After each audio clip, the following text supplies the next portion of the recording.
ଆରେ ବାପରେ କି ଭିଡ଼ ଏଠି ଲାଗୁଛି ହଜିଯିବି କ'ଣ। ଆଉ ଜୟ ଶ୍ରୀ ଜଗନ୍ନାଥ, ମୁଁ ନନ୍ଦିନୀ ସ୍ୱାଗତ କରିଛି ମୋର ମିନି ବ୍ଲଗ୍କୁ। ତ ଆମେ ମାଉସୀ ଘରେ ମାନେ ଟିକେ ସମୟ ରେଷ୍ଟ ନେଲା ପରେ ତାପରେ ଆମେ ବାହାରିଲୁ ସିଧା ନେମାଳ। ମାନେ ଏଇଠି ପାଖ ବୋଲି ଏଇ ନଈରୁ ଏପାରୁ ସେପାରି ମାନେ ଯିବାକୁ ପଡ଼ିବ, ଖାଲି ଆମେ ଯାଉନୁ, ମାନେ ସବୁ ଲୋକ ବି ଏଇପଟେ ଯିବା ଆସିବା କରୁଛନ୍ତି। ମାନେ ପାଣି ନାହିଁ ତ ସେଥିଲାଗି ଏଇପଟେ ପଶିକିନା ପଳାଉଛନ୍ତି। ଆଉ ତ ଆମେ ଏଠି ଆସି ପହଞ୍ଚି ଦେଖୁ ତ ଏତେ ଭିଡ଼, ମାନେ ଆଜି ଜ୍ୟେଷ୍ଠ ପୂର୍ଣ୍ଣିମାରେ ମାନେ ପ୍ରବଳ ଭିଡ଼ ନେମାଳରେ। ଏଇ ବର୍ଷ ଖାଲି ନୁହେଁ ତ, ମାନେ ସବୁ ବର୍ଷ ଜ୍ୟେଷ୍ଠ ପୂର୍ଣ୍ଣିମାରେ ତ ନେମାଳରେ ପୁରା ଏମିତି ପ୍ରବଳ ଭିଡ଼ ହେଇଥାଏ। ତ ଆମେ ଭାଇ ଭଉଣୀମାନେ ସବୁ ପଳେଇ ଆସିଥିଲୁ, ସିଧା ଗଲୁ ଆଗେ ଲାଇନ୍ ଲଗେଇଲୁ ଠାକୁରଙ୍କ ଦର୍ଶନ କରିବା। ତ ଏତେ ମାନେ ଭିଡ଼ ହେଇଥିଲେ ମୁଁ କିଛି ଭିଡ଼ିଓ ବି ବନେଇ ପାରିନି। ତ ଆମେ ଯାଇ ଠାକୁରଙ୍କ ଦର୍ଶନ ଭଲରେ ଭଲରେ କରିକିନା ଆସିଲୁ। ଆଉ ମୋ ଭାଇକି ଦେଖ, ମାନେ ସେ ପୁରା ଝାଳରେ ଗାଧେଇ ପଡ଼ିଲେଣି ପୁରା ଗୋଟେ ସୁଦ୍ଧା।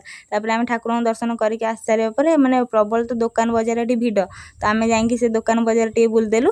ତାପରେ ଦିନରେ ତ ଯାହା ଆସିଲୁ, ପୁଣି ରାତିରେ ବି ଆସିବୁ, ମାନେ ରାତିରେ ଆହୁରି ମାନେ ପ୍ରବଳ ଭିଡ଼ ହେବେ। ଦିନ ବେଳା ତ ଯାହା ମଜାମସ୍ତି ହେଲା ଆମର, ରାତି ବେଳା ଆସିଲେ ଆହୁରି ମଜାମସ୍ତି ହେବ। ତ ଆମେ ଏଇଠୁ ସିଧା ଯିବୁ ଘରକୁ ଗଲା ପରେ ରେଷ୍ଟ ନେବୁ ଟିକେ, ତାପରେ ଖିଆପିଆ କରିବୁ। ସେଇଠୁ ସନ୍ଧ୍ୟା ବେଳକୁ ସିଧା ଘରୁ ମାନେ ବାହାରିବୁ, ପୁଣି ଆସିବୁ ନେମାଳ।